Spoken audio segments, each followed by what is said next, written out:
Throughout my life, I have always been the source of the most awful luck imaginable. Most of this has been day-to-day things such as bumping my toe against random objects, having birds poop on me in public, or accidentally stepping on my lovebird and killing it instantly.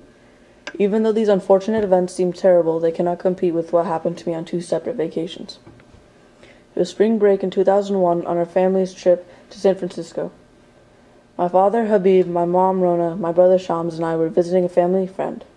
Upon arriving that night at the small bungalow, we were treated a grand feast. The table was lined with countless appetizers, entrees, and desserts, ranging from spiced hummus to honey and garlic roasted lamb legs. The night was a blur of activity as we devoured the courses and laughed relentlessly.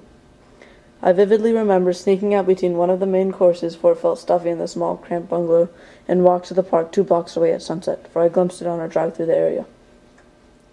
I was 4 at the time, so the swings looked about as enticing to me as the lamb legs earlier, so I swung for a time. After I exhausted the playground set of things to do, I decided to head back. By this time it was pitch black.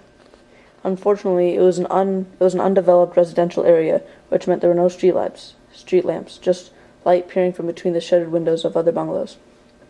Panic overwhelmed me as I could not remember the way back. By now I was shouting incoherently and crying. Suddenly a calm, quiet voice from behind told me, "Relax, son, I'll help you." Turning around, I saw a couple in their 50s. Together we went door to door looking for the bungalow where my family was staying at. After about an hour, we came to a house with police cars surrounding it, and I could hear my mom sobbing and talking to one of the officers at the front door. I teetered toward her, where she saw me and embraced me. I told her where I went, and when I turned to show her who brought me, the couple had vanished.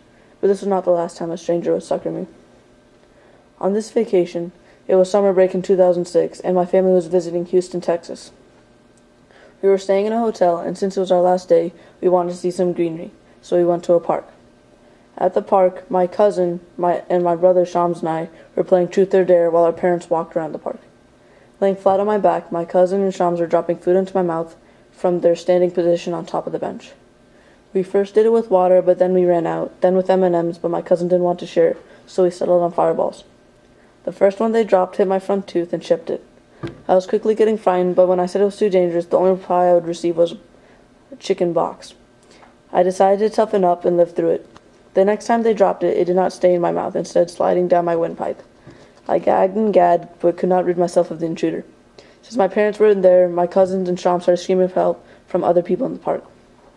Out of nowhere, someone grasped me behind and squeezed my belly and said, "Relax, son, I'll help you." I broke a rib, but I threw up the fireball. I kept throwing up until my stomach was empty, and even then, I kept throwing up air for another 15 minutes.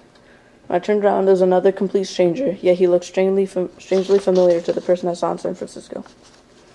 Based on these previous experiences, I've decided to stay away from vacations, and I also believe in Good Samaritans. But unfortunately, my parents have planned a trip to Calgary, Canada this summer. I can only dread what will await me there.